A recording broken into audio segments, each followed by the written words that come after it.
Siku ya tarehe 18 mwezi wa 4 mwaka huu 2025 ilikuwa ni majira ya saa 7 za mchana huko katika mtaa wa Shamaliwa, kata ya Igoma, wilaya ya Nyamagana, mkoa wa Mwanza. Jeshi la polisi lilimkamata mtu aitwaye Edward Emmanuel Kumalija, ana miaka 38, mganga wa tiba asilia ambaye pia anamiliki nyumba ya kulala wageni maeneo ya hapo Nyamongoro, wilaya Ilemela, mkoa wa Mwanza.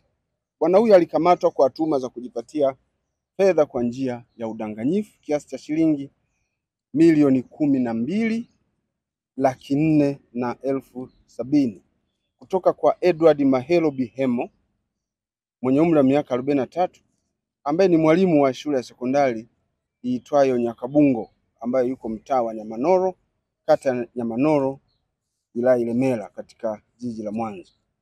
Mtuhumiwa huyo alitenda kosa hilo kwa kumlaghai Edward Bihemo kupitia kazi yake ya uganga wa tiba asilia kuwa anao uwezo wa kuzalisha fedha kwa njia ya miujiza, na mlalamikaji huyo ndio akawa ametoa kiasi hicho akiwa na imani hiyo kwamba hizo fedha anazopeleka pale basi zitaongezeka kwa njia ya kimiujiza.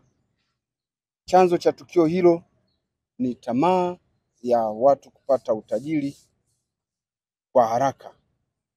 Mtuhumiwa Edward Emmanuel Kumalija alikuwa akichukua fedha hizo na kuziweka katika begi na kumwamuru huyo mlalamikaji ambaye ni mwalimu au anazitolea sadaka mara kwa mara ili ziweze kuongezeka. Aliendelea kutoa sadaka hizo kwa muda mrefu hadi kufikia hatua ya kukosa fedha za kujikimu.